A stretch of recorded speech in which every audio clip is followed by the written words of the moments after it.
Mainit ang yakap ni Marco gaya ng dati. Iyon ang unang hinanap-hanap ni Elara sa loob ng isang linggong pagkawala niya.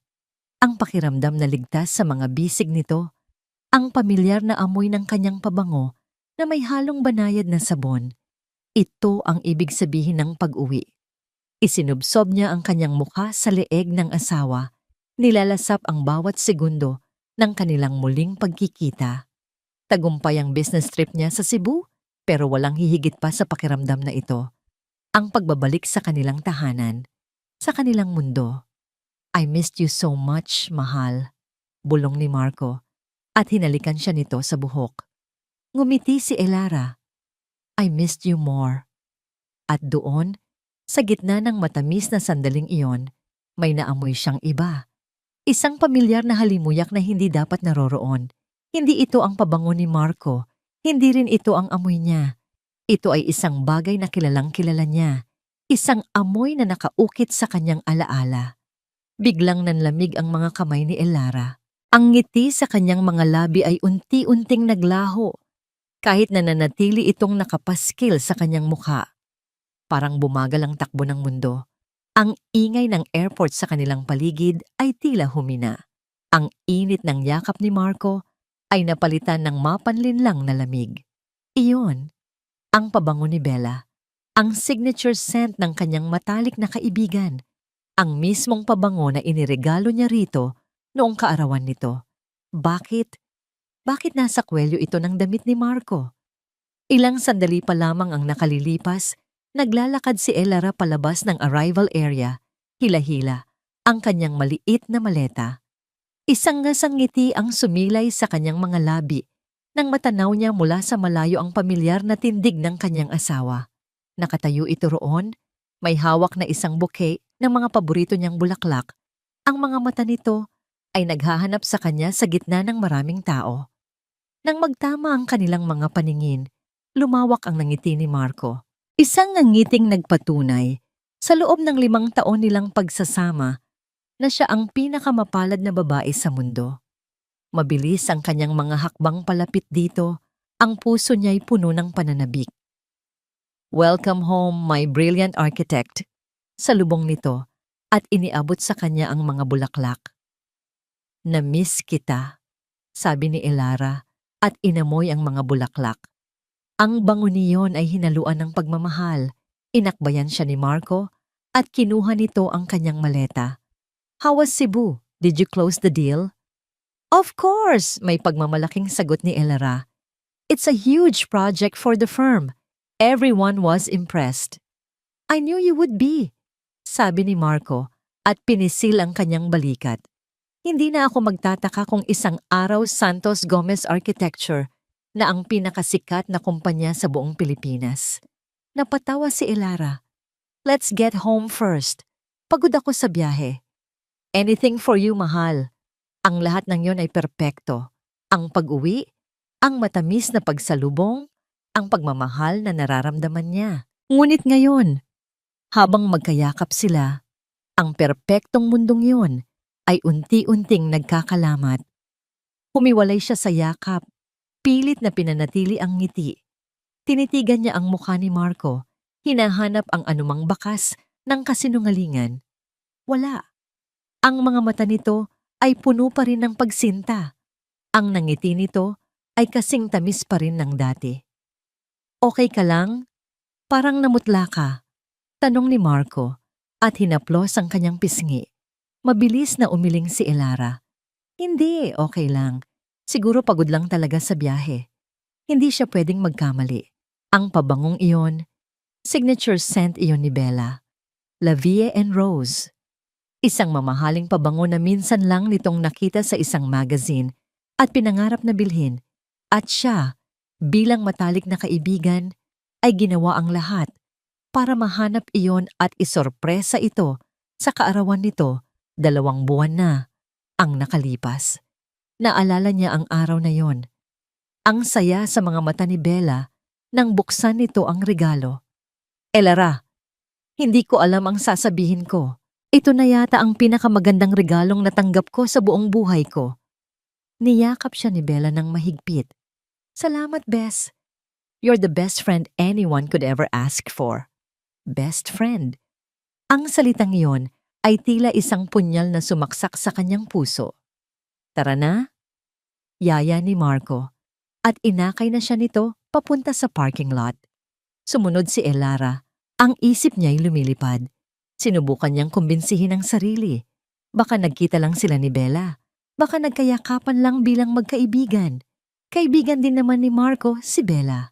Pero bakit ganon kalakas ang kapit ng amoy? At bakit parang may mali? Sa loob ng sasakyan, habang nagmamaneho si Marco, panay ang kwento nito tungkol sa mga nangyari habang wala siya. Tungkol sa trabaho, sa panalo ng paborito nilang basketball team, sa bagong restaurant na gusto nitong subukan nila. Tumango-tango lang si Elara. Ang mga sagot niya ay matipid. Ang lahat ng kanyang atensyon ay nasa isiping pilit niyang iwinawaksi.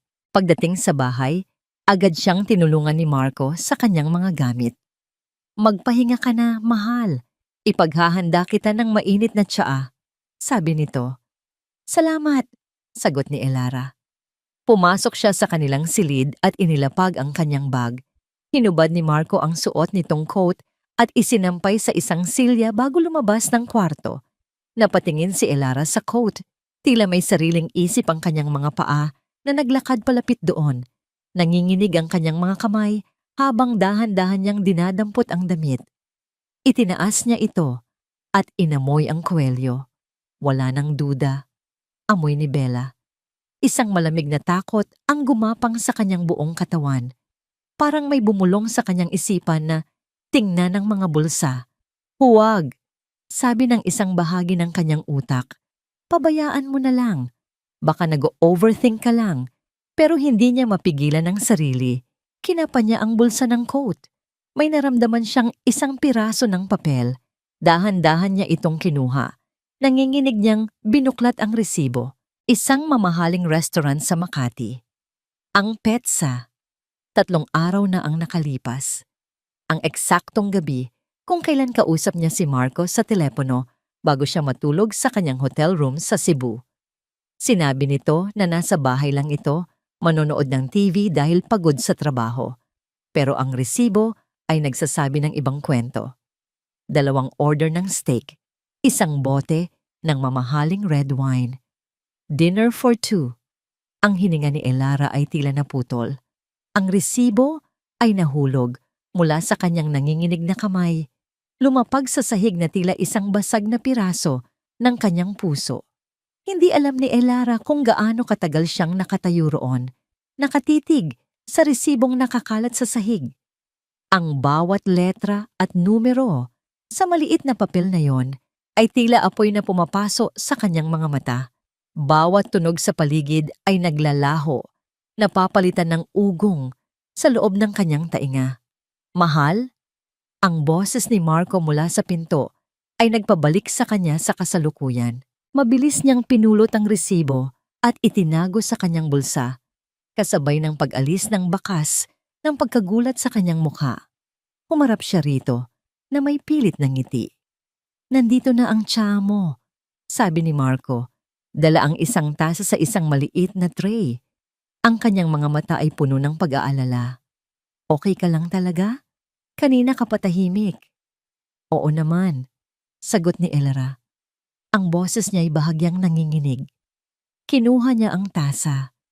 Salamat dito. Uupo lang muna ako saglit. Tumango si Marco at umupo sa tabi niya sa kama. Hinaplos nito ang kanyang likod. Ang haplos na dati nagbibigay sa kanya ng kapanatagan ay ngayon. Parang libu-libong karayom na tumutusok sa kanyang balat. Paano nito nagagawang magpanggap ng ganito?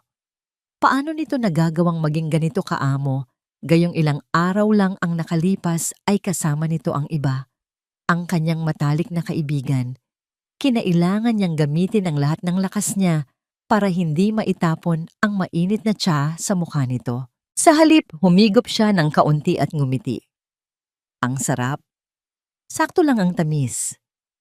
Siyempre naman, alam ko ang timpla mo, sabi ni Marco, at ngumiti rin ito. Isang kasinungalingan. Akala niya ay kilala siya nito, Pero masigit pa roon, akala niya ay kilala niya ito. Kinagabihan, hindi dinalaw ng antok si Elara. Nakahiga siya sa kama, nakatalikod kay Marco. Ngunit ang kanyang mga mata ay dilat na dilat sa dilim. Rinig na rinig niya ang mahimbing na paghinga ng kanyang asawa. Isang tunog na dati musika sa kanyang pandinig, pero ngayon ay parang isang insulto. Paano ito nakakatulog ng ganito kahimbing? Hindi ba ito binabagabag ng kanyang konsensya? Tumingin siya sa lalaking katabi niya. Sa liwanag ng buwan na tumatagos sa bintana, pinagmasdan niya ang mukha ni Marco. Ang maamong mukha na minahal niya. Ang mga labing nangako sa kanya ng habambuhay na pag-ibig sa harap ng altar.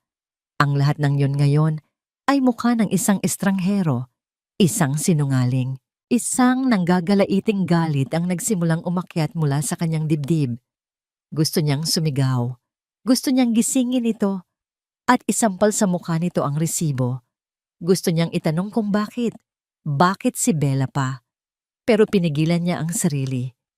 Ano ang isasagot nito? Magkakaila ito. Gagawa ng mga dahilan. At siya, dahil sa pagmamahal niya, ay baka maniwala pa. Hindi. Kailangan niya ng ebidensya. Isang patunay na hindi kayang pasinungalingan. Isang bagay na sisira sa kanilang dalawa. Gaya ng pagsira nila sa kanya. Dahan-dahan siyang bumangon mula sa kama, nag-iingat na hindi magising si Marco. Naglakad siya papunta sa sala. Ang bawat hakbang ay mabigat. Kinuha niya ang kanyang cellphone mula sa ibabaw ng mesa. Binuksan niya ang kanyang photo gallery. Ang kanyang daliri ay nag-scroll sa daan-daang litrato. Mga larawan ng kanilang masasayang araw. Naroon ang kanilang huling beach trip sa Palawan. Silang tatlo, nakangiti sa ilalim ng araw, magkakaakbay. Naroon ang Pasko, noong nakaraang taon, sa bahay ng mga magulang niya. Magkatabi si Marco at Bella sa sofa, nagtatawanan habang binubuksan ang mga regalo. Mukha silang masaya, mukha silang pamilya. Noon, ang mga alaalang ito ay nagbibigay sa kanya ng init. Ngayon, para itong lason.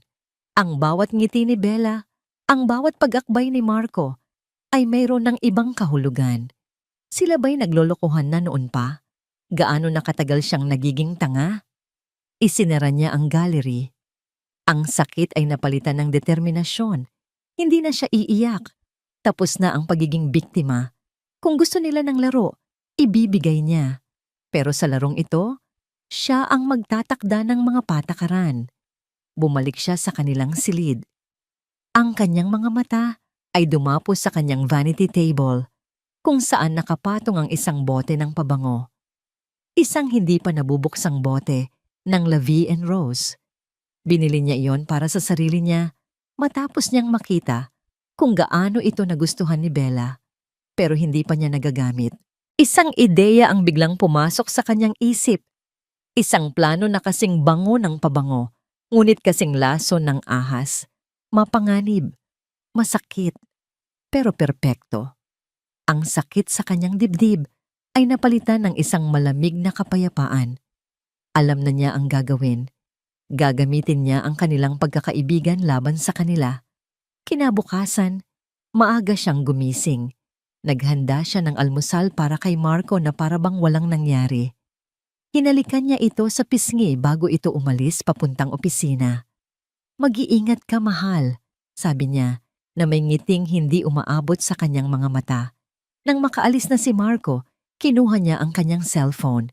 Hinanap niya ang numero ni Bella. Huminga siya ng malalim, pinakalma ang sarili, at inihanda ang kanyang boses. Isang boses na masaya, masigla, at walang bahid ng anumang hinala. Dinial niya ang numero. Pagkatapos ng ilang ring, sumagot ito. "Hello, Bes!" Masayang bati ni Bella mula sa kabilang linya. "Bella! Bes! Kamusta?" Sagot ni Elara, sinisiguradong natural ang kanyang tono. "Namiss kita." "Ako rin. Grabe, ang tagal mong nawala. Kamusta ang Cebu?" "Okay naman. Successful. Kaya nga naisip ko, kailangan nating mag-celebrate. Gusto mo bang magpa-spa tayo bukas? My treat." Narinig ni Elara ang pananabik sa boses ni Bella. Talaga? Wow! Sige bes, game ako dyan. Kailan ba ako tumanggi sa libre? Nagbibirong sabi nito. Napangiti si Elara, isang mapait na ngiti. Great! Susunduin kita bukas ng umaga, mga 10, okay lang ba? Perfect! Tamang-tama.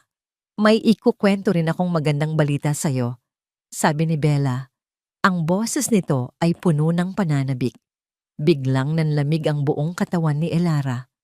Talaga? Ano yon? Bukas ko na ikukwento para may thrill. Tumawa si Bella.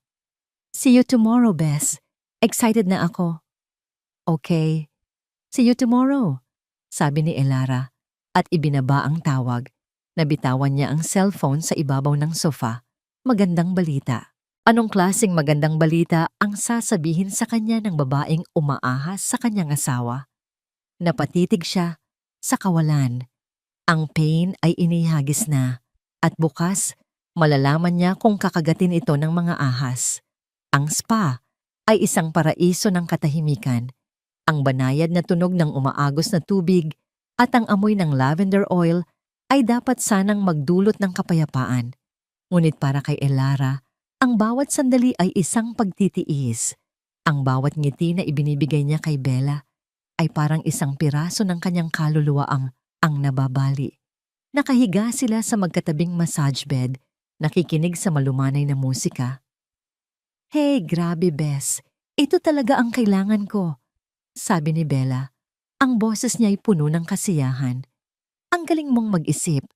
Parang alam na alam mo kung kailan ako stressed sa trabaho. Trabaho. Napangiti ng mapait si Elara sa kanyang isipan. Siyempre naman, best friends tayo, di ba? Oo naman. Mabilis na sagot ni Bella. Speaking of work, alam mo ba mukhang makukuha ko na yung malaking interior design project para sa bagong condominium sa BG. Yung kinukwento ko sa'yo dati? Wow, congratulations, sabi ni Elara. Sinisikap na maging masigla ang kanyang boses. Ang galing-galing mo talaga. Salamat. Medyo mahigpit ang laban pero may tumulong sa akin para makakuha ng connection sa loob. Isang very influential person. Pagmamalaki ni Bella. Isang malamig na kuryente ang gumapang sa ugat ni Elara. Marco. Alam niyang si Marco ang tinutukoy nito. Ang asawa niya, ginagamit ang impluensya nito para tulungan ang kabit nito. Pinilit ni Elara na manatiling kalmado.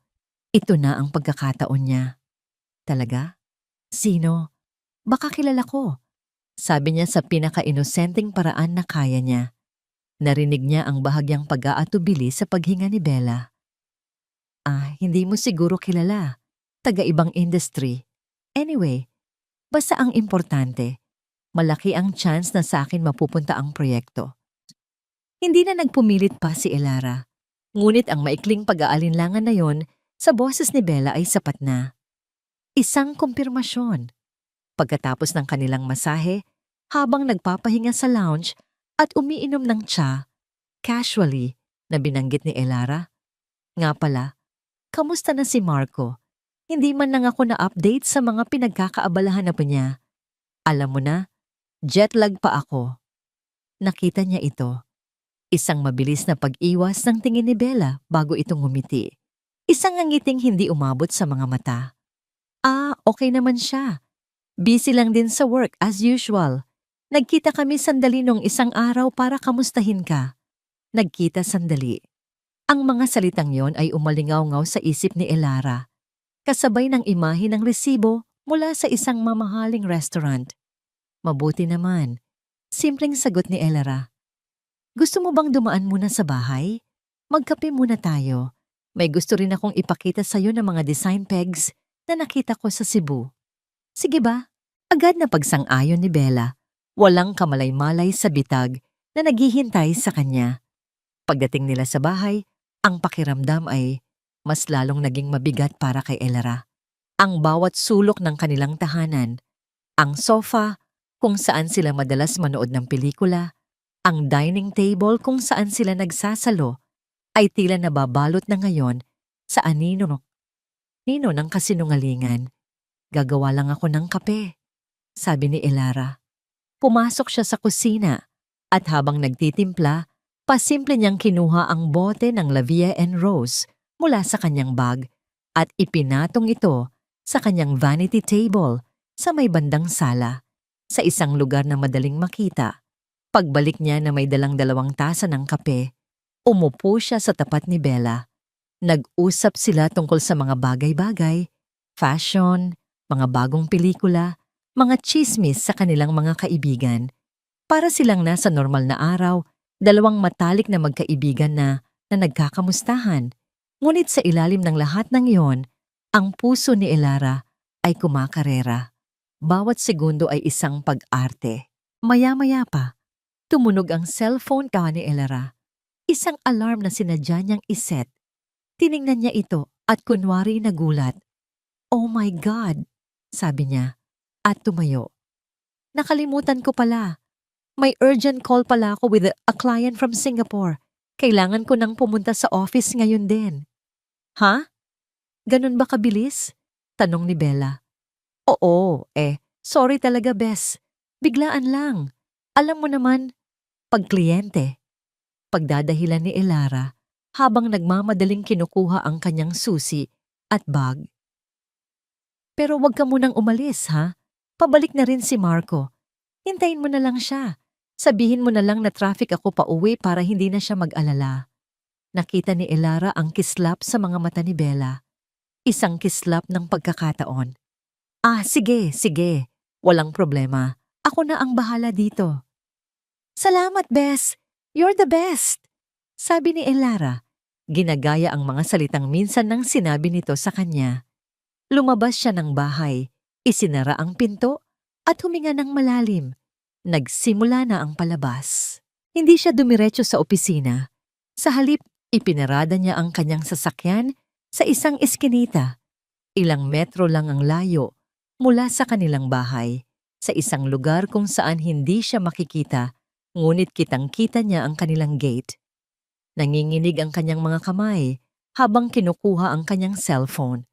Binuksan niya ang isang app, isang security application na konektado sa 2 maliliit na kamera na ikinabit niya kaninang umaga. Isa na nakatago sa bookshelf sa sala at isa sa loob ng kanilang kwarto. Lumipas ang ilang minuto na parang ilang oras.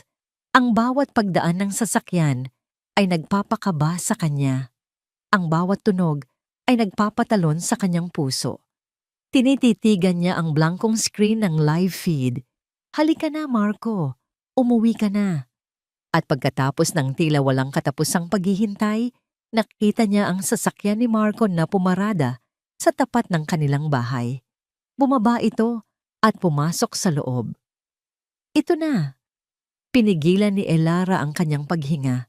Ang kanyang mga daliri ay nanlalamig habang nakahawak sa cellphone. Ang kanyang mga mata ay nakatutok sa screen, naghihintay. Ilang segundo pa, nag-vibrate ang kanyang telepono.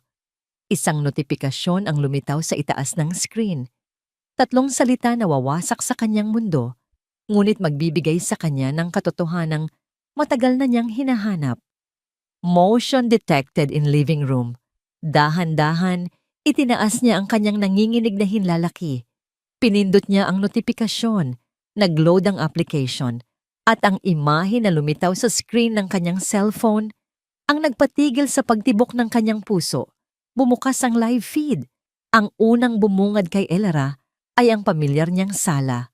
Ang kulay abong sofa na siya mismo ang pumili. Ang center table na gawa sa mahogany na regalo sa kanila noong kasal. Ang mga painting sa dingding na binili nila ni Marco sa kanilang huling anibersaryo. Ang bawat piraso ng muebles ay isang alaala. Ang buong silid ay isang testamento ng kanilang pagmamahalan. Ngayon, ang lugar na yon ay naging isang entablado para sa isang masakit na dula. Pumasok sa frame si Bella. Nakaupo ito sa sofa, umiinom ng kape, sa paboritong tasa ni Elara. Pagkatapos ay pumasok si Marco. Hindi ito nagulat. Ngumiti lang ito. Isang nangiting pamilyar, ngunit ngayon ay para sa ibang babae. Akala ko hindi ka na darating, sabi ni Bella. Ang boses niya'y may halong paglalambing at pagtatampo. Traffic, simpleng sagot ni Marco habang hinuhubad ang kanyang coat at inilalapag sa silya, ang eksaktong silya kung saan niya isinampay ang coat niya noong gabing umuwi si Elara. Siyempre darating ako. Na-miss kaya kita. Umupo si Marco sa tabi ni Bella. Masyadong malapit. Hinaplos nito ang buhok ng kanyang kaibigan. Naramdaman ni Elara ang pag-akyat ng asido mula sa kanyang sikmura. Na-miss din kita, malanding sagot ni Bella. Buti na lang. At biglang umalis si Elara. Akala ko masisira na ang plano natin. Blessing in disguise, sabi ni Marco at tumawa sila pareho. Blessing in disguise. Ang mga salitang yon ay parang mga pako na ibinaon sa dibdib ni Elara. Ang kanyang business trip na pinaghirapan niya, ang tagumpay na gusto niyang ibahagi sa kanyang asawa, ay isa lang palang blessing para makapag-solo sila. Pinanood niya ang kanilang pag-uusap, mga bulungan, mga hagik-gikan, mga pasimpleng haplos sa kamay at tuhod. Bawat galaw ay isang sampal sa kanyang pagkatao. Kinukwento ni Bella kung gaano kadali nitong napaikot si Elara sa spa. Ipinagmamalaki ni Marco ang proyekto na tinutulungan niyang makuha ni Bella. Ang kanilang mga salita ay nagpapatunay sa lahat ng kanyang kinatatakutan. Hindi ito isang simpleng pagkakamali. Hindi ito isang tukso. Ito ay isang planadong panloloko na matagal nang nangyayari sa kanyang likuran. Biglang may napansin si Bella. Tumingin ito sa vanity table. Teka, pabango ko to sabi nito at tumayo para kunin ang bote ng La Vie en Rose. Bakit may ganito si Elara? Sumunod ang tingin si Marco. Ngumiti ito. Baka binili niya para sa'yo ulit. Alam mo naman yon, gagawin ang lahat para sa best friend niya. Nagkatinginan sila at sa mga matang iyon, nakita ni Elara ang lahat. Ang pangungutya, ang kanilang lihim na tagumpay laban sa kanyang kabaitan. Amuyin mo nga ako. Utos ni Bella at inilahad ang kanyang leeg kay Marco. Naaamoy mo pa ba? O kailangan ko nang mag-retouch? Lumapit si Marco. Isinubsob nito ang kanyang mukha sa leeg ni Bella sa paraang ginagawa nito sa kanya tuwing umaga. Naaamoy ko pa, bulong ni Marco. Ang bango mo, nakaka-addict. At pagkatapos, sa gitna ng kanyang sala, sa ilalim ng liwanag na siya mismo ang nagdisenyo, ang kanyang asawa at ang kanyang matalik na kaibigan ay naglapat ang mga labi. Hindi ito isang simpleng halik. Ito ay isang halik na gutom, mapang-angkin, at puno ng pagnanasa na matagal nang itinatago. Ang mga kamay ni Marco ay gumapang sa likod ni Bella, habang ang mga kamay naman ni Bella ay humahaplos sa batok nito. Isang perpektong eksena mula sa isang pelikula, ngunit si Elara ang nanonood sa isang bangungot. Ang kanyang mga daliri ay nanigas sa pagkakahawak sa cellphone. Ang hangin ay tila nawala sa kanyang mga baga. Ang mundo niya, ang perpektong mundong binuo niya, ay gumuho sa isang iglap. Bawat pader ay bumagsak, bawat pundasyon ay nawasak. Ang natira na lang ay siya mag-isa sa loob ng kanyang kotse, basag at durog. Sa gitna ng kanyang pagkasira, isang malamig na kaisipan ang nanaig. Isang boses sa kanyang isipan na mas malakas kaysa sa kanyang pananangis. Kailangan mong patunayan ito. Inisli din niya ang kanyang daliri sa screen. Pinindot niya ang pulang bilog na may nakasulat na record. Ni-record niya ang lahat. Ang bawat halik, ang bawat yakap, ang bawat pagtawa, ang bawat salitang sinasabi nila habang inaakala nilang walang nakakaalam, walang nakakakita. Ang bawat segundo ng kanilang kataksilan ay na-save sa digital na anyo, isang katotohanang hindi na nila maitatanggi kailanman. Nang sa wakas ay tumigil sila at nagpasya si Marco na magbukas ng isang bote ng alak para mag-celebrate. Pinatay ni Elara ang recording at ibinaba ang telepono. Hindi na niya kaya. Gumuho siya. Ang katawan niya ay nanginig sa mga hikbing walang tunog. Isinubsob niya ang kanyang mukha sa manibela. Ang mga luha ay malayang dumadaloy sa kanyang mga pisngi. Ngunit hindi na ito luha ng lungkot. Ito ay luha ng matinding galit at pagkasuklam. Ang pagmamahal na minsan niyang naramdaman para sa dalawang tao na yon ay naging abo. At mula sa abo, isang nagbabagang puot ang isinilang. Pinunasan niya ang kanyang mga luha o gamit ang likod ng kanyang kamay. Itinaas niya ang kanyang ulo at tumingin sa salamin. Ang babaeng nakatingin pabalik sa kanya ay hindi na ang Elara na kilala niya. Ang mga mata nito ay hindi na puno ng pag-ibig at tiwala. Ang mga ito ay malamig, matalim, at puno ng isang nakakatakot na determinasyon. Tapos na ang pag-iyak. Biglang nagring ang kanyang cellphone. Ang tunog ay nakakabingi sa loob ng tahimik na sasakyan. Nagulat siya. Tiningnan niya ang screen. Marco calling. Ang pangalan nito sa screen ay tila isang insulto, isang pangungutya sa sakit na nararamdaman niya. Para siyang nasusuka. Paano nagkakaroon ng lakas ng loob ang lalaking ito na tawagan siya, habang ang init pa ng labi ng kanyang kabit ay marahil nasa labi pa rin nito? Humugot siya ng isang malalim na hininga. Pinilit na pakalmahin ang nanginginig niyang boses. Hindi ito ang oras para magpadala sa emosyon. Ito ang simula ng kanyang paghihiganti. Pinindot niya ang answer button. Hello. Sabi niya. Sinisiguradong ang kanyang boses ay kalmado. Marahil ay bahagyang pagod. Ang boses ng isang asawang naipit sa traffic. Mahal, nasaan ka na? Tanong ni Marco. Narinig ni Elara ang pag-aalala sa boses nito. Isang pekeng pag-aalala na nagpaalab lalo sa kanyang galit. Nasa kotse pa rin ako. Sagot ni Elara. Pinapanatili ang mahinang tono. Medyo malayo pa ang bahay. Saka, may kailangan pa pala akong puntahan saglit bago ako umuwi. Ha? Saan ka pupunta? Tanong ni Marco. Halatang nagtataka. Akala ko ba uuwi ka na? Oo nga. Pero, may nakalimutan lang ako. Sabi ni Elara. At yumuko siya ng bahagya. Itinago ang sarili sa dilim ng kanyang kotse. Alam mo na, best friend mo, baka matraffic din. Para di na sila maghintay.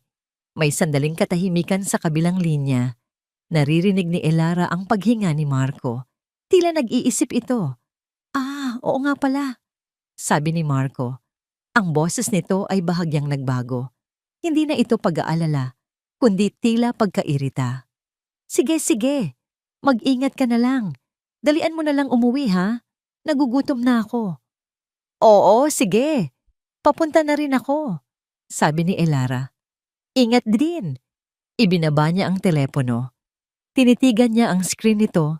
Ang imahe ni Marco na nakangiti pa rin sa kanyang isipan ay napalitan ng isang malamig na bangungot.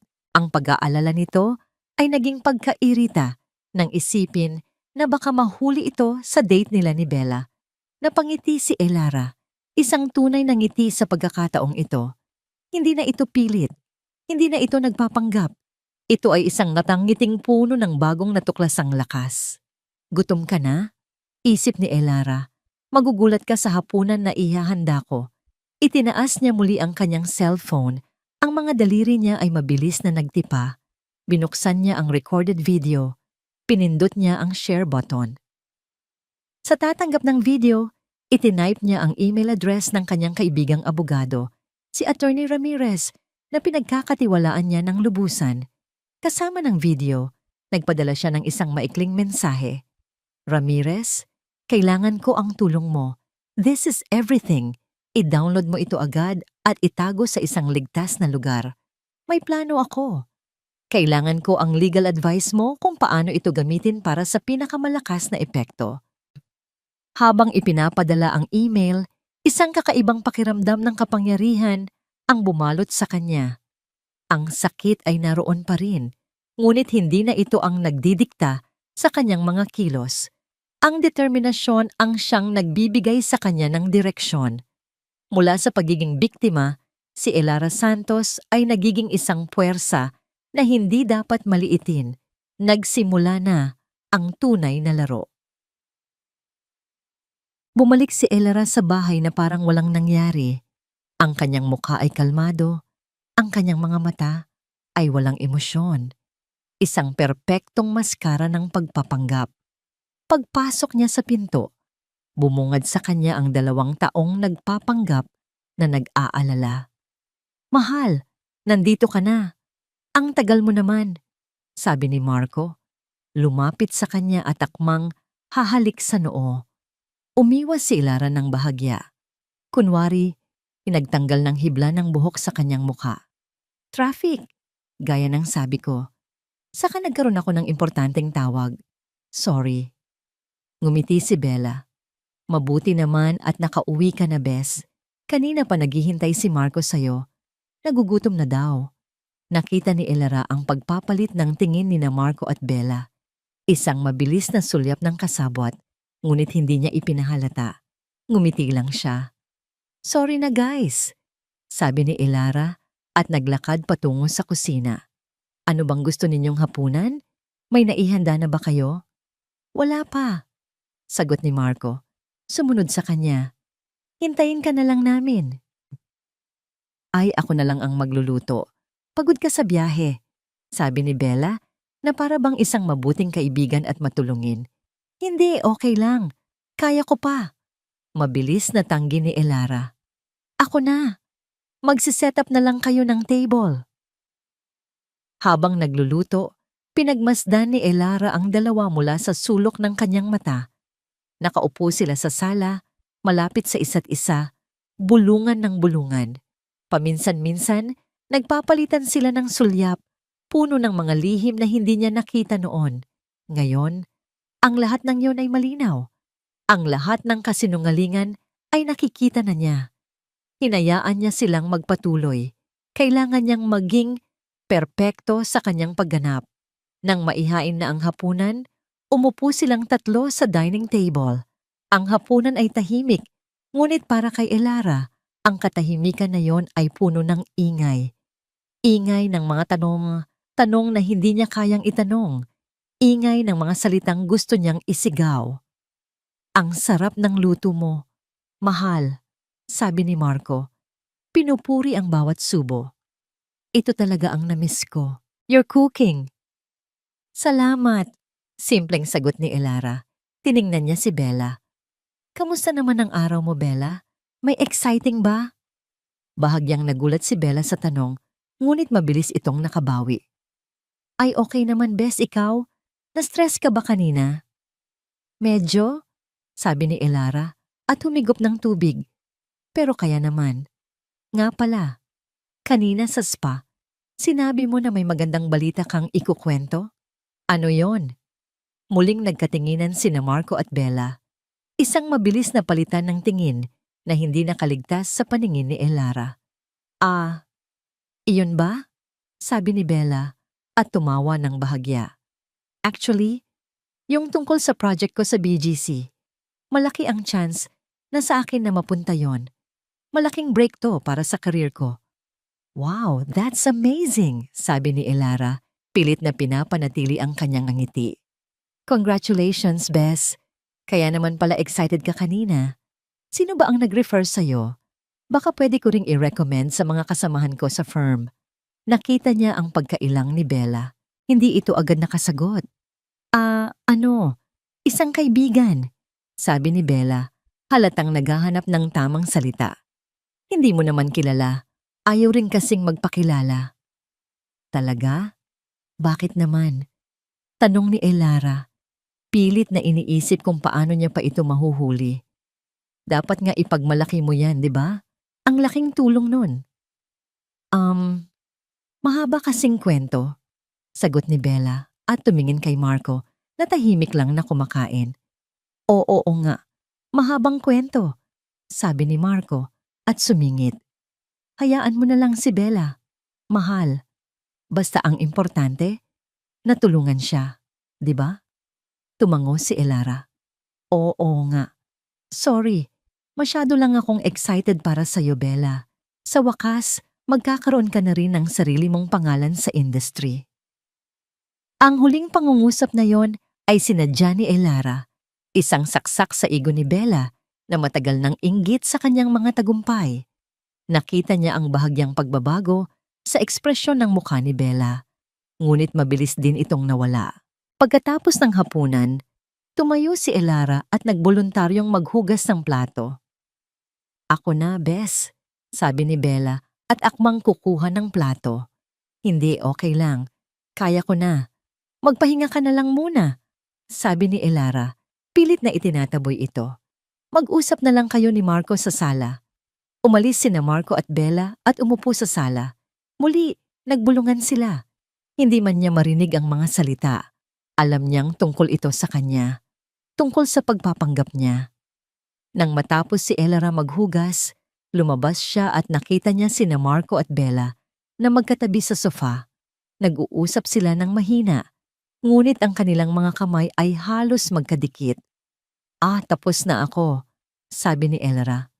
Sige Marco, Bella, pahinga na ako. Bukas na lang uli. Ang aga mo na naman, sabi ni Marco. Hindi ka ba manonood ng TV kasama namin?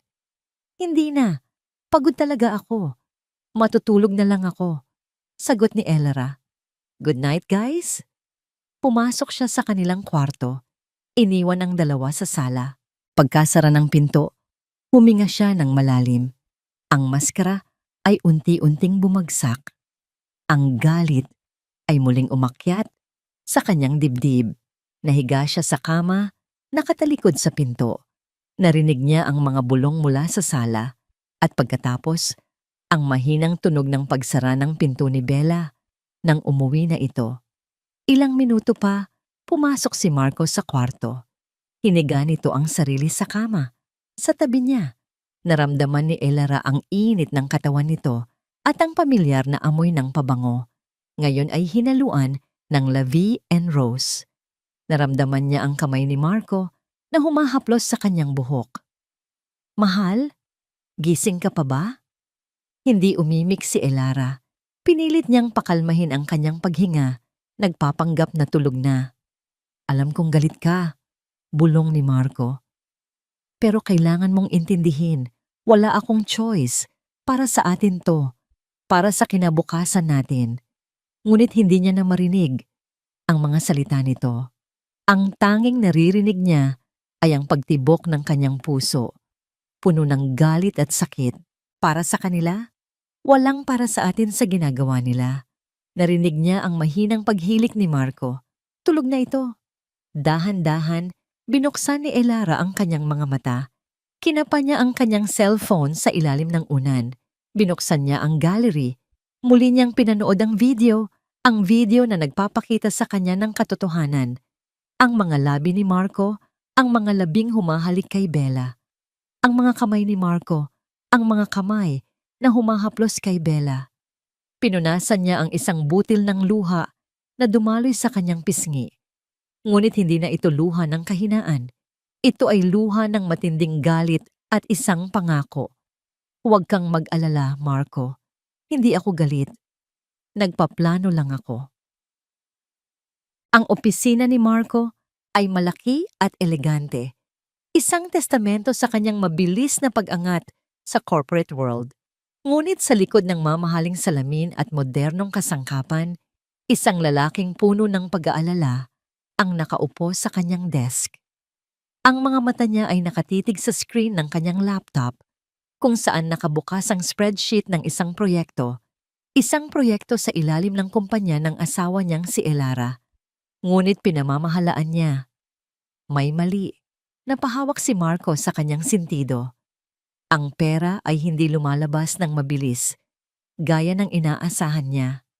Ang fund transfer patungo sa bagong kumpanya ni Bella ay na-hold.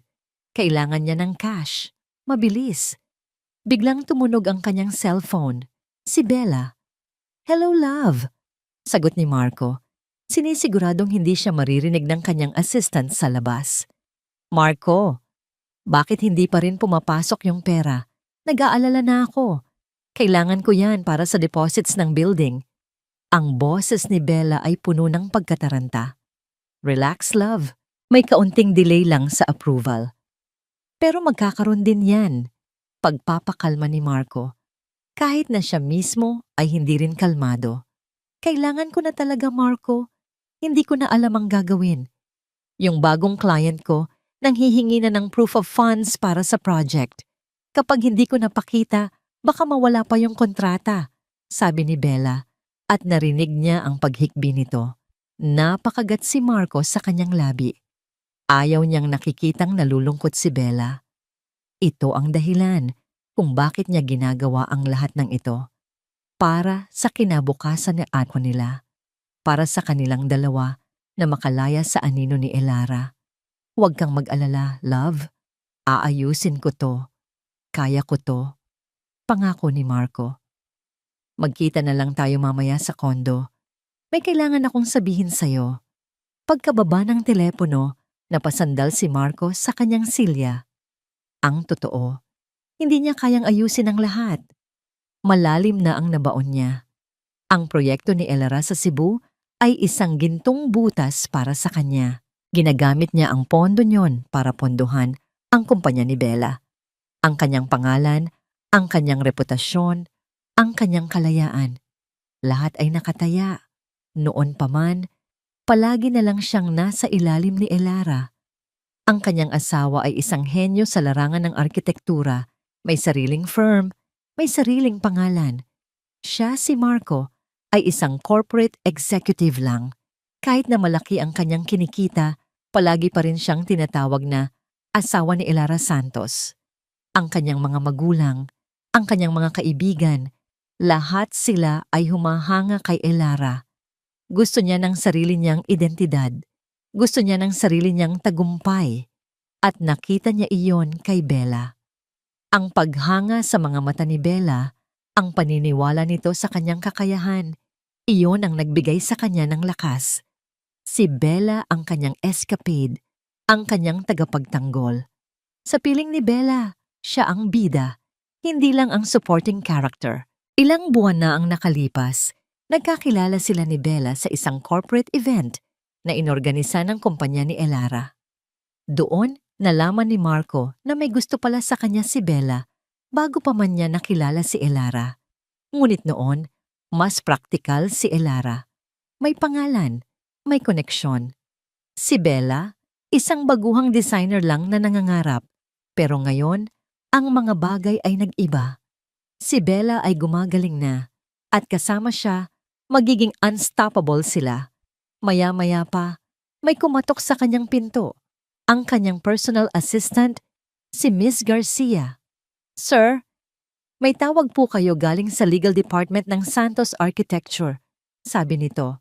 Important daw po. Kinabahan si Marco. Mabilis niyang inayos ang sarili. I-connect mo sa akin. Yes, sir. Ilang segundo pa, narinig ni Marco ang boses ng isang abogado.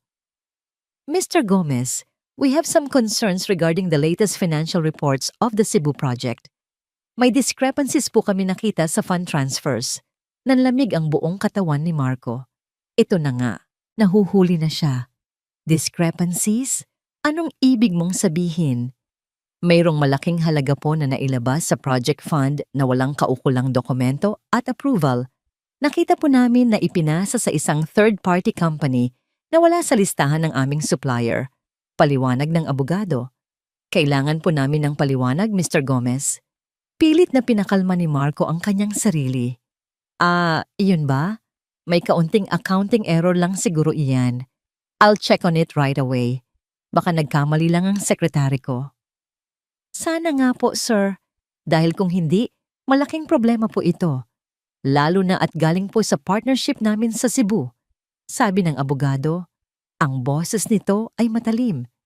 Hinihintay po namin ang inyong paliwanag sa loob ng 24 oras. Pagkababa ng telepono, sinipa ni Marco ang ilalim ng kanyang desk. Ang galit ay muling sumiklab. Si Elara. Alam niyang ito ang may pakana nito. Si Elara lang ang may access sa lahat ng financial reports na yon. Hindi nga niya alam kung paano niya nagawang maging ganito kalmado sa kanya kahapon. Ang babaeng iyon, palagi na lang siyang kinokontrol, palagi na lang siyang pinag-iinitan. Akala niya ay hindi siya makakawala sa mga kamay nito, pero nagkakamali sila. Hindi niya hahayaang sirain ni Elara ang lahat ng pinaghirapan niya kasama si Bella. Kinagabihan, nagkita sila ni Bella sa kondo nito. Nagulat si Bella sa kanyang pagdating. "Love, anong problema? Bakit parang balisa ka?" Tanong ni Bella. Lumapit at hinaplos ang kanyang pisngi. "Nahuli tayo," diretsong sabi ni Marco. "May nagtanong na sa akin sa legal department tungkol sa funds ng Cebu Project." Nanlaki ang mga mata ni Bella. "Ha? Paano? Hindi pa naman natin na ilalabas lahat, di ba?" "Hindi ko alam. Pero alam kong si Elara ang may pakana nito," sabi ni Marco. Ang kanyang mga kamao ay nakakuyom. Gusto niya tayong sirain. Pero paano? Hindi niya naman siguro alam ang lahat? Tanong ni Bella at umupo sa sofa. "Baka alam niya. Matagal na tayong nagtatago, love," sabi ni Marco. "Pero hindi ko hahayaang mangyari yon. Hindi niya tayo masisira." Biglang nag-vibrate ang cellphone ni Marco. Isang email mula sa kanyang bangko. Binuksan niya ito. Ito ang update sa kanyang account. Isang transaction notification. Isang malaking halaga ng pera mula sa proyekto sa Cebu ay naipadala na sa ibang account, sa account ni Elara. At ang nakasulat sa subject ng email, "Funds successfully transferred to Elara Santos's personal account. Subject, recovery of misappropriated funds." Nanlaki ang mga mata ni Marco. Hindi lang ito nakita ni Elara. Kinuha na nito. Inagaw na nito ang pera. Ang kanyang sikmura ay parang sinuntok.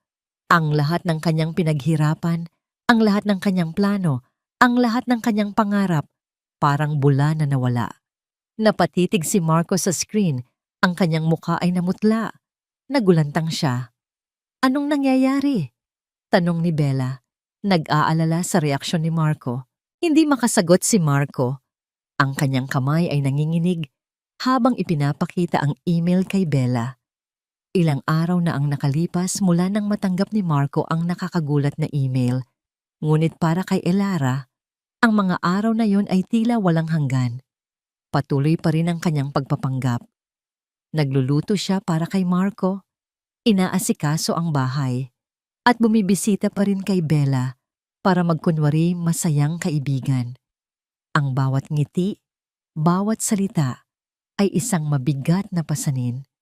Pero mayroong kakaiba kay Elara sa mga araw na yon. Isang kakaibang pagkahilo ang madalas niyang maramdaman, lalo na tuwing umaga. Ang mga amoy na dati paborito niya, tulad ng kape, ay ngayon ay nakasusuka na. Ang kanyang katawan ay tila may sariling isip. Isang umaga, habang naghahanda siya ng almusal, bigla na lang siyang nanlamig at nahilo. Kinailangan niyang kapitan ang mesa para hindi matumba. Ito na ang pangatlong beses na nangyari ito sa loob ng isang linggo. May mali. Hindi ito jet lag. Nagpasya siyang magpatingin sa doktor. Hindi niya sinabi kay Marco. Sinabi niya lang na may kailangan siyang tapusin sa opisina. Kakaiba na ang pakiramdam niya sa kanyang sarili. Ang kanyang buong katawan ay tila may pinagdadaanan. Sa klinik, matapos ang ilang tests, ipinaupo siya ng doktor sa isang komportableng silya. Ang mukha ng doktor ay may halong malungiti at pag-aalala. "Miss Santos," sabi ng doktor, hawak ang kanyang charts. "Mayroon akong magandang balita para sa'yo." Kumunot ang noo ni Elara. Magandang balita? Sa gitna ng lahat ng kaguluhan sa kanyang buhay, ano pa ba ang maaaring maging magandang balita? "Ano po yon, Doc?" tanong niya. Ngumiti ang doktor. "You're pregnant, Miss Santos. 2 months na." Ang mga salitang yon ay parang bomba na sumabog sa loob ng kanyang isipan. Buntis. 1,000,000 emosyon ang sabay-sabay na sumalakay sa kanya. Nagulantang, gulat, tuwa, takot. At pinakamalala sa lahat, ang matinding sakit. Buntis siya. Buntis siya sa anak ng lalaking nanloloko sa kanya. Otomatikong napahawak si Elara sa kanyang tiyan. Walang pag-aalinlangan. Naroon ang pagtibok ng isang bagong buhay. Isang buhay na siya lamang ang may responsibilidad. Doc, seryoso po kayo? Tanong niya. Ang kanyang boses ay nanginginig. Tumango ang doktor. Oo naman. Congratulations, Mrs. Santos. Ito ay isang magandang balita. Maganda. Para kay Elara, ito ay parang isang panaginip na naging bangungot. Isang matamis na pag-asa na binalutan ng mapait na katotohanan. Paglabas niya ng klinik, lumakad si Elara ng walang direksyon. Ang mga tao sa paligid ay naglalakad ng mabilis, abala sa kanilang mga buhay, ngunit para sa kanya, ang oras ay tila huminto. Ang mundo niya ay umiikot, ngunit siya ay nakatayo lang. Sumakay siya sa kanyang kotse. Pero hindi siya umalis. Nakapark lang siya roon, nakatitig sa kawalan. Hawak niya ang resulta ng ultrasound. Isang maliit na larawan na nagpapakita ng isang mumunting punto. Isang bagong buhay na nabubuo sa kanyang sinapupunan. Isang matinding pag-ibig ang biglang bumalot sa kanya. Pag-ibig para sa munting nilalang na ito na wala namang kasalanan sa gulo ng kanyang buhay. Hindi na siya nag-iisa, may kasama na siya. Ngunit kasabay ng pag-ibig na yon ay ang matinding gibiyera sa kanyang puso at isipan. Ang plano niya, ang kanyang paghihiganti. Paano niya magagawang sirain ang ama ng kanyang anak? Paano niya magagawang ilantad si Marco at Bella sa mata ng publiko kung ang bunga ng pagmamahal niya kay Marco ay narito na sa kanyang sinapupunan? Magiging anak ng isang magnanakaw at manloloko ang kanyang anak. Ang kanyang mga luha ay muling umagos. Ngunit ngayon, ito ay luha ng matinding pagkalito, ng paghahanap ng kasagutan. Dahan-dahan, kinuha ni Elara ang kanyang cellphone. Binuksan niya ang recorded video. Muling pinanood ang nakakasukang eksena. Ang mga labi ni Marco sa mga labi ni Bella. Ang kanilang pagtawa, ang kanilang pagplano. At pagkatapos, ibinaba niya ang telepono. Tiningnan niya ang resulta ng ultrasound. Dalawang mundo. Dalawang magkaibang katotohanan na nagbanggaan. Ang kanyang paghihiganti. Ang kanyang anak. Ano ang pipiliin niya? Isang bagong lakas. Ang dahan-dahang gumapang sa kanyang dibdib. Hindi ito galit. Hindi ito paghihiganti. Ito ay isang bagay na mas malalim. Isang bagay na mas puro. Kailangan kong protektahan ka, anak. Para sa kanyang anak, kailangan niyang maging matatag. Kailangan niyang maging matalino. Hindi siya magiging biktima at hindi magiging anak ng isang duwag ang kanyang anak. Biglang nagring ang kanyang cellphone. Isang unknown number. Pinindot niya ito. Hello? Elara? Si Tita Amelia mo to. Naisip kong tawagan ka para imbitahan sa kasal ng bunsong anak ni Bella, si Athena. Next month na yon. Baka gusto mong pumunta. Nanlaki ang mga mata ni Elara. Ang kasal ni Athena, ang kapatid ni Bella. Isang ideya, kasing tindi ng kidlat, ang pumasok sa kanyang isipan. Isang plano ng paghihiganti na hindi lang magpapabagsak kay Marco at Bella, kundi sisiguraduhin ding mararamdaman nila ang bawat sakit na nararamdaman niya. Isang araw na hindi nila malilimutan. Talaga, tita? Sabi ni Elara. Ang boses niya ay kalmado. Halos walang emosyon. Siyempre naman, hindi ko yan palalampasin. Isang buwan. Isang buwan ng pagpapanggap. Isang buwan ng paghahanda. Para kay Elara, ang bawat araw ay isang pagganap. Patuloy pa rin ang kanyang buhay bilang isang asawa at kaibigan. Ngunit sa loob, siya ay isang general na nagpaplano ng isang digmaan. Ang kanyang pagbubuntis ay naging lihim, isang proteksyon, isang lakas na nagtutulak sa kanya upang maging mas matalim. Mahal, pwede mo ba akong samahan sa fitting ng gown ni Athena? Tanong ni Bella. Isang hapon, Ilang linggo, bago ang kasal. Wala kasi akong kasama. Sige ba? Sagot ni Elara. Isang nangiti ang sumilay sa kanyang mga labi. Ito ay isang oportunidad na hindi niya palalampasin. Sa fitting studio, habang masayang pinipili ni Bella ang kanyang gown para sa kasal ng kapatid, pasimpleng kinausap ni Elara ang production coordinator ng event.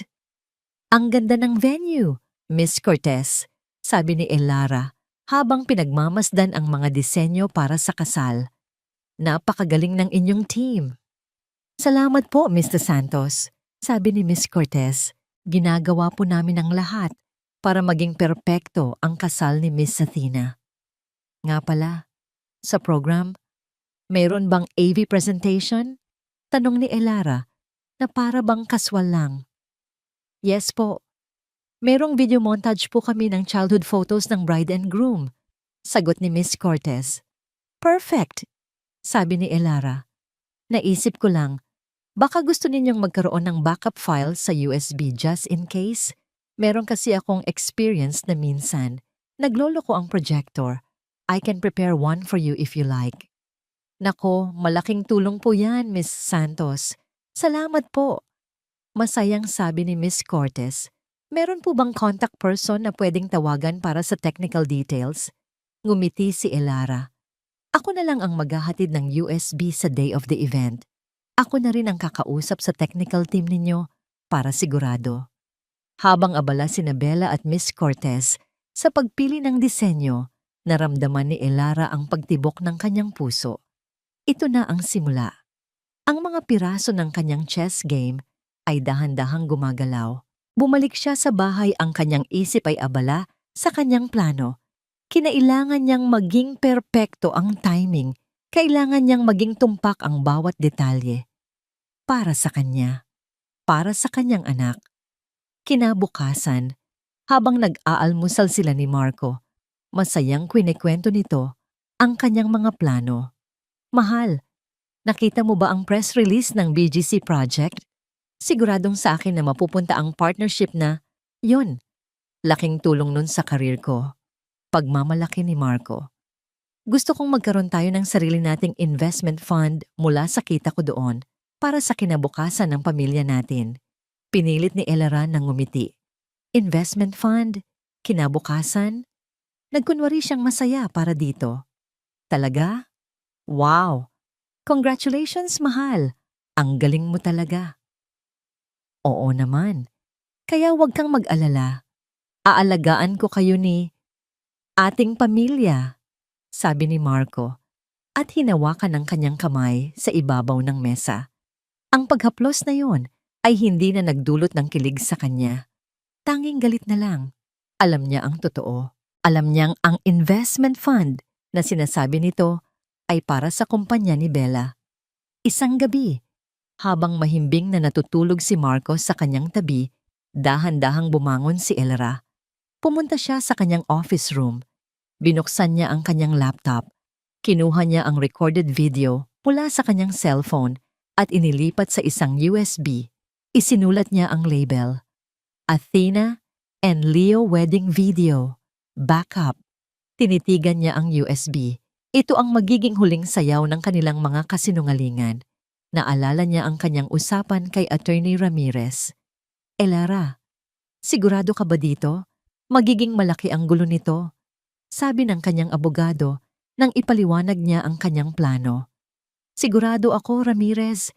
Kailangan nilang maramdaman ang sakit na naramdaman ko. Hindi ito basta paghihiganti. Ito ay pagkuha ng hustisya. Sagot ni Elara. Ang kanyang boses ay malamig at matalim. Paano ang divorce proceedings? Alam mo na, kapag ginawa mo to, magiging mas komplikado. Sabi ng abogado. Mas komplikado man, pero mas malinis. Sabi ni Elara. Gusto kong malaman ng lahat ang totoo. Walang bahid ng pagdududa. At ang financial misappropriation? Tanong ng abogado. Ngumiti si Elara. Huwag kang mag-alala. Naibalik ko na ang lahat ng pera. Hindi nila ako masisisi sa legal. Pero sa moral, sa mata ng publiko, wala silang kawala. Ibinalik niya ang kanyang tingin. Sa USB, kinabukasan ng gabi bago ang kasal, tumunog ang cellphone ni Elara. Si Marco. Mahal, kamusta ka na? Andito na ako sa bahay ni Bella. Nag-aayos kami para sa kasal bukas, sabi ni Marco. Ang boses niya ay masaya. Excited na ako para bukas. Alam kong magiging maganda ang kasal. Oo nga, siguradong magiging maganda, sabi ni Elara. Ang kanyang boses ay kalmado.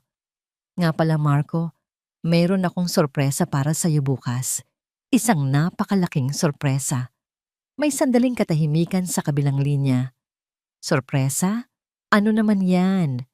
Tanong ni Marco. May halong pagtataka. Ngumiti si Elara. Bukas mo na malalaman. Basta maghanda ka. Dahil bukas magbabago ang lahat. Ibinaba niya ang telepono. Tiningnan niya ang kanyang tiyan. Hinaplos niya ito ng marahan. Para sa'yo ito, anak. Ang Grand Ballroom ng Manila Peninsula ay nagniningning. Ang bawat sulok ay pinalamutian ng puting rosas at kristal na ilaw. Isang perpektong tanawin para sa isang pangarap na kasal. Naroon ang mga piling tao sa lipunan, mga negosyante, politiko, at mga prominenteng pamilya. Lahat sila ay naroon upang saksihan ang pag-iisang dibdib ni Athena Reyes at Leo Fernandez.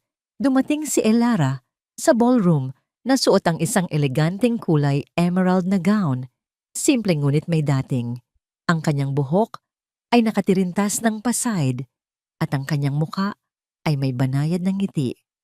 Walang sino mang makakahula sa bagyong nagaganap sa loob niya. Walang sino mang makakahula sa misyon niya. Bawat hakbang niya ay sinadya. Bawat tingin ay may kahulugan. Nilapitan niya ang pamilya Reyes. Binati ang ina ni Bella na si Tita Amelia at ang kapatid ng ikakasal na si Bella. Elara, salamat sa pagpunta. Masayang sabi ni Bella, nakasuot ng isang formal na kulay peach na gown. Hinapit siya nito, isang yakap na puno ng pagpapanggap. Ang ganda mo. Ikaw rin, Bes, sagot ni Elara at ngumiti. Ang nangiting iyon ay puno ng itinatagong galit. Congratulations kay Athena. Finally, ikakasal na siya.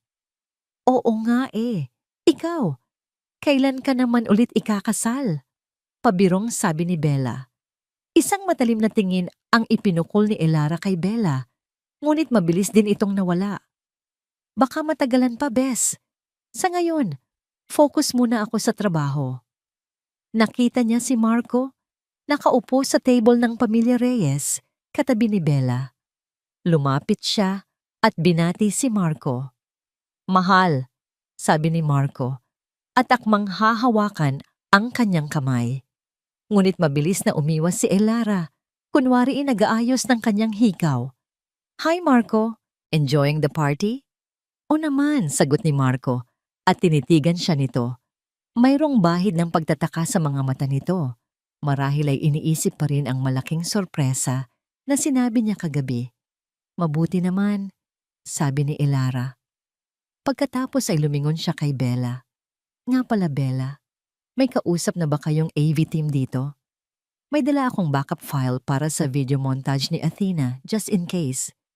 Ay oo nga pala, sabi ni Bella. Salamat Bes, ang thoughtful mo talaga. Nandun sa may control booth, kausapin mo na lang. Pakisabi kay Mr. Almazan na ako ang nagpasabi. Ngumiti si Elara. Sige, babalik ako agad. Naglakad si Elara papunta sa control booth. Nakita niya roon ang isang lalaki na abala sa pag-aayos ng mga kable. Excuse me, sabi ni Elara. Ako po si Elara Santos. May pinadala po si Miss Bella Reyes na backup file para sa video montage ng bride. Ay opo ma'am, sabi ng technician at kinuha ang USB mula sa kamay ni Elara. Salamat po, napakalaking tulong po nito. Sure, sabi ni Elara at umalis na sa control booth. Bago siya bumalik sa kanyang upuan, sinigurado niyang nakikita siya ni Marco at Bella. Nagkatinginan sila at tumango siya sa kanila. Maya-maya pa, dumating na ang pinaka-inaasahang bahagi ng kasal, Ang video montage ng buhay ni na Athena at Leo. Namatay ang ilaw sa ballroom at ang spotlight ay tumutok sa malaking LED screen sa harapan. Nagsimula ang video, mga larawan ng pagkabata ni Athena, mga litrato ng paglalaro niya kasama si Bella, mga larawan ng kanilang masayang pamilya. Ang ballroom ay napuno ng tawanan at palakpakan. Ngunit biglang, sa gitna ng isang matamis na litrato ni Athena at Leo, ang screen ay nag-flash. Nagkaroon ng kaunting static. Nagkaroon ng bulungan sa mga bisita. Tiningnan ng lahat ang screen. Maging si Marco at Bella ay nagulat. Anong nangyayari? Bulong ni Bella. At pagkatapos, ang lahat ng ingay ay namatay. Ang musika ay tumigil. Ang mga ilaw ay nanatili ng patay. At ang screen ay nagpakita ng isang eksena na nagpatigil sa lahat ng puso. Ang sala ni Elara. Naroon si Marco, nakaupo sa sofa. At naroon si Bella, lumapit sa kanya. Ang pamilyar na Lavian Rose ay tila nagpapabango sa buong ballroom. Isang malalim na katahimikan ang bumalot sa buong silid. Pagkatapos, nagsimulang umalingaw-ngaw ang mga boses ni na Marco at Bella. Ang kanilang mga bulungan, ang kanilang mga tawa, ang kanilang mga salitang puno ng panloloko. Akala ko hindi ka na darating, sabi ni Bella. Siyempre darating ako. Na-miss kaya kita, sagot ni Marco. Ang mga mukha ng mga bisita ay puno ng pagkalito. At pagkatapos ay pagkabigla. Ang mga magulang ni Bella ay namutla. Si Athena, ang ikakasal, ay gulat na gulat. At pagkatapos, ang eksena nawawasak sa lahat. Ang halik. Ang mainit na halik ni na Marco at Bella. Ang mga kamay ni Marco na gumagapang sa likod ni Bella. Ang mga kamay ni Bella na humahaplos sa batok ni Marco. Narinig ni Elara ang pagsigaw ng ina ni Bella. Narinig niya ang mga bulungan na naging malakas na ingay. Nakita niya ang pagkasira sa mukha ni na Marco at Bella na ngayon ay nakatayo sa gitna ng ballroom, nakatitig sa screen na tila sila'y binato ng kidlat. Ngayon, sila na ang nasa spotlight. Dahan-dahan, tumayo si Elara mula sa kanyang upuan. Kinuha niya ang mikropono mula sa bandang likod. Naglakad siya patungo sa stage. Ang kanyang gown ay kumikislap sa liwanag. Nang makatayo siya sa stage, sa harap ng lahat ng bisita, sa harap ni na Marco at Bella, na ngayon ay nakatitig sa kanya ng puno ng takot, tiningnan niya ang dalawa sa mata. Ang kanyang mga mata ay malamig.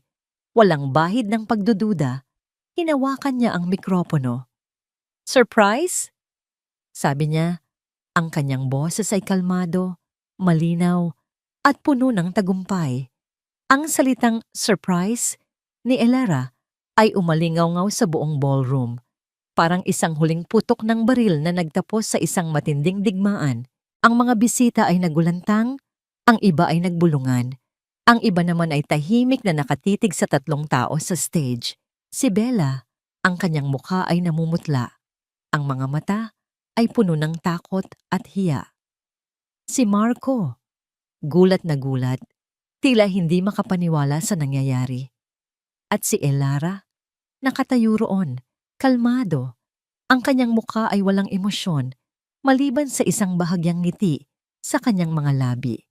Elara, anong ginagawa mo? Sigaw ni Bella, ang kanyang boses ay nanginginig. Ang ipinapakita ko lang, Bella, ay ang totoo. Kalmadong sagot ni Elara. Ang totoo tungkol sa asawa ko at sa matalik kong kaibigan. Nagsimulang mag-ingay ang mga tao. Narinig ni Elara ang mga bulungan, ang mga salitang kalapastangan, eskandalo at kasinungalingan. Ang kasal na dapat ay isang selebrasyon ng pag-ibig ay naging isang sirkus ng kataksilan. Sobra ka na, Elara, sigaw ni Marco at akmang hahawakan ng braso niya. Ngunit mabilis na umiwas si Elara. Sobra! Sino sa atin ang sumobra, Marco? Sino ang nanloko? Sino ang nagtaksil? Hindi makasagot si Marco. Ang kanyang mga mata ay puno ng galit, ngunit meron ding bahid ng takot. Alam niyang tapos na siya. Wala kang karapatan, sigaw ni Bella at humakbang palapit kay Elara. Karapatan? Tanong ni Elara at tumawa ng mapait. Ang karapatan na ipagtanggol ang aking sarili? Ang karapatan na ipaglaban ang katotohanan? Oo, Bella, may karapatan ako. Umalis ka rito, Elara. Sigaw ng ina ni Bella, si Tita Amelia, na ngayon ay halos umiiyak na. Sirain mo ang kasal ng anak ko. Ang sumisira sa kasal na ito, Tita Amelia, ay hindi ako, kundi ang kasinungalingan na matagal nang pinagtatakpan. Sagot ni Elara. Pagkatapos ay lumingon siya sa mga bisita, ang kanyang boses ay malakas at malinaw. Patawarin ninyo ako sa pagsira sa araw na ito. Ngunit ang katotohanan ay mas mahalaga kaysa sa anumang selebrasyon. Ang mga taong pinagkakatiwalaan ko, ang aking asawa at ang aking matalik na kaibigan ay matagal nang naglolokohan sa likod ko. At ang video na ito, itinuro niya ang screen na ngayon ay nagpapakita ng isang close-up ng naghalikang Marco at Bella. Ay ang kanilang patunay. Ito ang kanilang katotohanan. Bumalik na ang ilaw sa ballroom. Ang AV technician na ngayon ay nakatayo sa tabi ni Elara ay dahan-dahang ipinasa sa kanya ang mikropono. Elara, please! Bulong ni Marco. Ngunit hindi na pinansin ni Elara si Marco. Ibinaba niya ang mikropono at naglakad palayo sa stage. Ang kanyang hakbang ay matatag. Ang kanyang ulo ay nakataas. Ang mga tingin ng mga bisita ay sumunod sa kanya. Ngunit hindi na siya naapektuhan. Tapos na ang pagtatago. Tapos na ang pagpapanggap. Kinabukasan, ang balita tungkol sa iskandalo sa kasal ay nasa lahat ng dako. Mga dyaryo, TV, social media, lahat ay pinag-uusapan ang wedding scandal of the year. Ang mga pangalan ni Marco Gomez at Bella Reyes ay naging kasing kahulugan ng kataksilan at kahihiyan. Agad na naghain si Elara ng divorce papers. Ang proseso ay naging mabilis at walang aberya. Lalo na at may hawak siyang hindi maikakailang ebidensya. Si Marco ay nawalan ng trabaho. Ang kanyang reputasyon ay nadurog. Si Bella ay nawalan ng mga kliyente at ang kanyang pamilya ay nahihiya sa kanya. Ang pangarap nilang magkaroon ng sariling kumpanya ay nauwi sa wala. Isang hapon, nakaupo si Elara sa kanyang office kasama ang kanyang abogadong si Attorney Ramirez. Elara, tapos na ang lahat, sabi ni Attorney Ramirez. Pumayag na si Marco sa lahat ng kondisyon mo. Walang alimony at ang lahat ng assets na naipundar ninyo ay sayo. Pati na rin ang bahay. Tumango lang si Elara. Wala siyang naramdamang tagumpay. Wala siyang naramdamang kasiyahan. Tanging pagod at isang malalim na paghihinga ng kaluwagan. At ang tungkol sa financial misappropriation, dahil naibalik mo naman agad ang pera, hindi na sila nagpursige sa criminal case. Dagdag ni Attorney Ramirez. Ngunit nahaharap pa rin siya sa malaking civil liability. Mabuti na yon, sabi ni Elara. Ayoko nang pahabain pa. Gusto ko nang matapos ang lahat. Kinabukasan, nakatanggap siya ng isang sulat mula kay Marco. Binuksan niya ito. Mahal, alam kong galit ka sa akin. Alam kong wala akong karapatan na humingi ng tawad. Pero sana maintindihan mo, Elara. Ginawa ko yon dahil sa aking kawalan ng seguridad. Palagi akong nasa ilalim ng anino mo. Gusto kong patunayan ang sarili ko. Ngayon, wala na ako. Walang trabaho, walang respeto, nawala ang lahat. Sana, balang araw, mapatawad mo ako at sana maging masaya ka. Marco. Binasa ni Elara ang sulat. Wala siyang naramdamang awa. Ang mga salita nito ay walang kabuluhan. Wala siyang naramdamang galit. Walang naramdamang kahit ano. Tanging pagod na lang. Kinuha niya ang sulat at itinapon sa basurahan. Hindi na niya kailangan ang paghingi ng tawad nito. Hindi na niya kailangan ang pagmamahal nito. Ang tanging kailangan niya ay ang kapayapaan. Hinaplos niya ang kanyang tiyan. Ang bagong buhay sa loob niya ang nagbigay sa kanya ng kapayapaan. Ito ang kanyang kinabukasan. Ito ang kanyang bagong simula. Walang pagtatapos sa isang paglalakbay.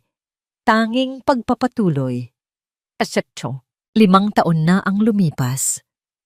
Ang dating Elara Santos, isang wasak na asawa na nalulunod sa kasinungalingan, ay ngayon ay isang matagumpay na CEO.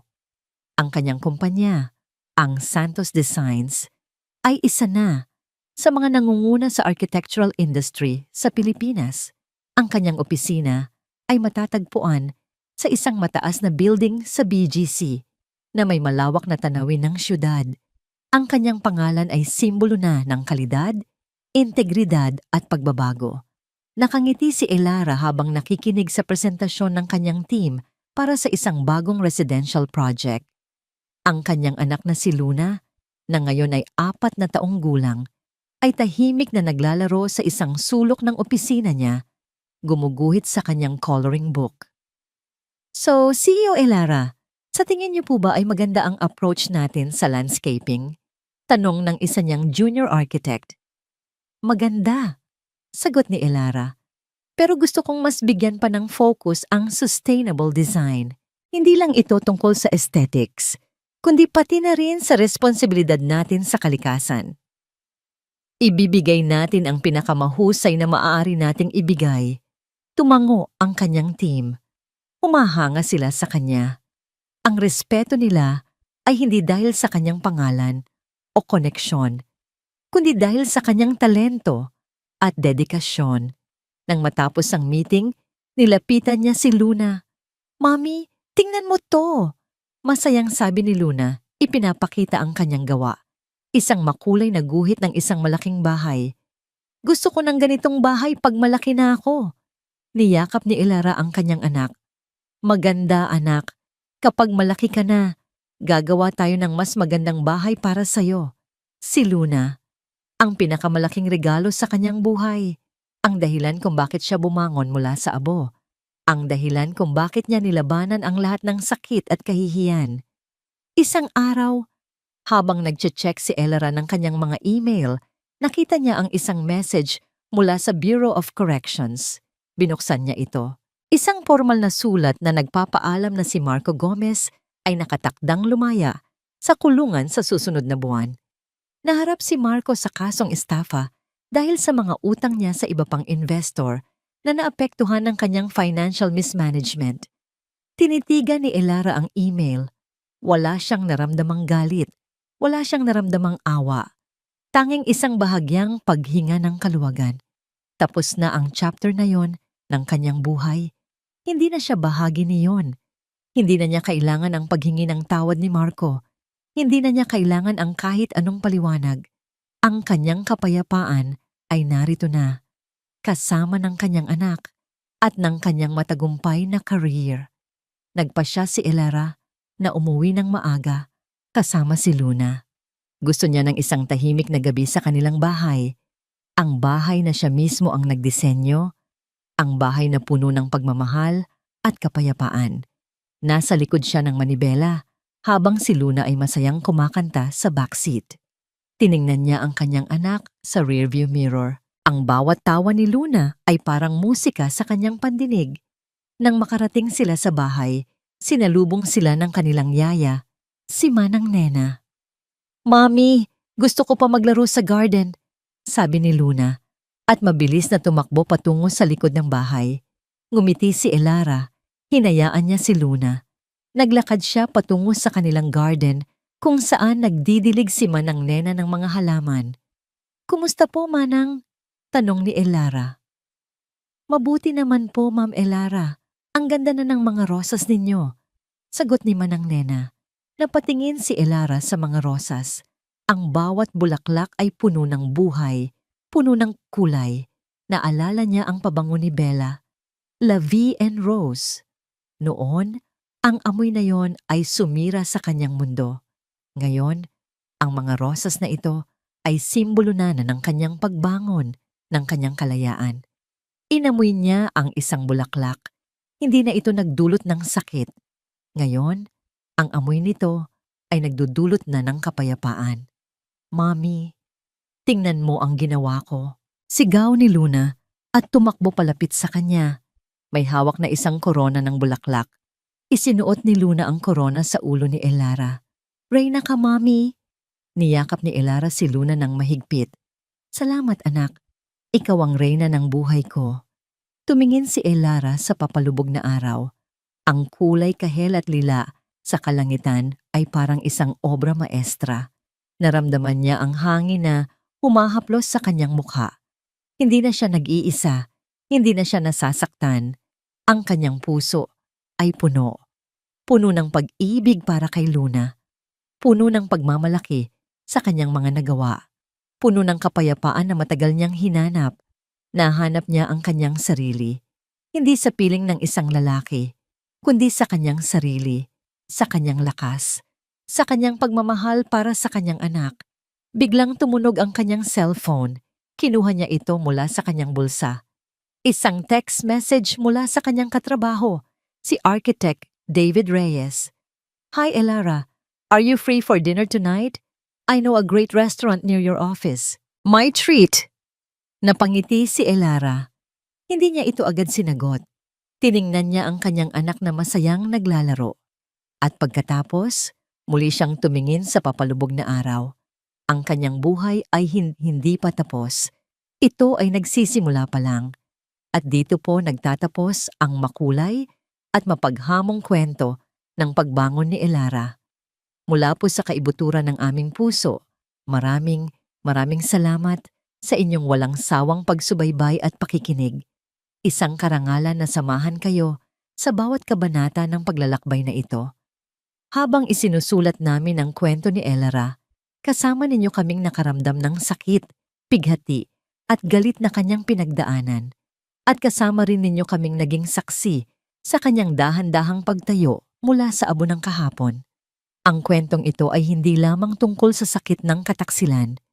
Higit pa rito, ito ay isang paalala na ang tunay na lakas ay hindi natin makikita sa paghihiganti, kundi sa kakayahan nating muling buuin ang ating mga sarili, na ang ating halaga ay hindi nakadepende sa pagmamahal ng iba, kundi sa pagmamahal na ibinibigay natin sa ating sarili.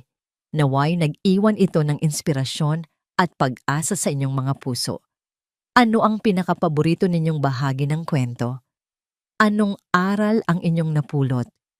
Ibahagi po ninyo ang inyong mga saloobin sa comment section sa ibaba.